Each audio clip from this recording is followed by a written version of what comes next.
യേശുവിൽ പ്രിയപ്പെട്ടവരെ, 2 ജീവിത ശൈലികളെക്കുറിച്ച് ഇന്നത്തെ വചനം നമ്മളോട് പറയുന്നു. ഒന്നുകിൽ നമുക്ക് ജഡികരായി ഈ ഭൂമിയിൽ ജീവിക്കാം, ജഡികമായ കാര്യങ്ങളിൽ താല്പര്യവും മനസ്സുമൊക്കെ വെച്ചുകൊണ്ട്. അല്ലെങ്കിൽ നമുക്ക് ആത്മീയരായി ജീവിക്കാൻ പറ്റും, ആത്മീയ കാര്യങ്ങളിൽ മനസ്സും ഹൃദയവുമൊക്കെ സമർപ്പിച്ച്. ജഡികരായി ജീവിക്കുന്നവരെ സംബന്ധിച്ചിടത്തോളം അതിൻ്റെ അന്ത്യം മരണമായിരിക്കുമെന്നാണ് വചനം പറയുക.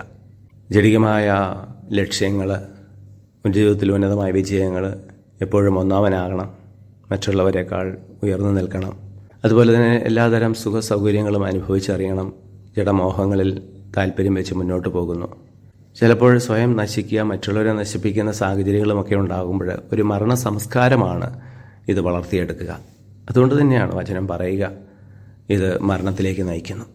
എന്നാൽ ആത്മീയരായി ജീവിക്കുമ്പോൾ എപ്പോഴും ദൈവത്തിന് ഒന്നാം സ്ഥാനം കൊടുത്തുകൊണ്ട് മറ്റുള്ളവരെ വളർത്താനും മറ്റുള്ളവർക്ക് വേണ്ടി ജീവിതം സമർപ്പിക്കുവാനും ഒക്കെയുള്ളൊരു മനോഭാവമാണ് ഉണ്ടാവുക. അപ്പോൾ പരസ്പരം സ്നേഹവും സമാധാനവും ഒക്കെ ഉണ്ടാവും. അത് ജീവനിലേക്ക് നയിക്കുന്നതാണ്. അങ്ങനെയുള്ളവർ സ്വർഗത്തിന് അവകാശികളായി മാറുകയും ചെയ്യുന്നുണ്ട്.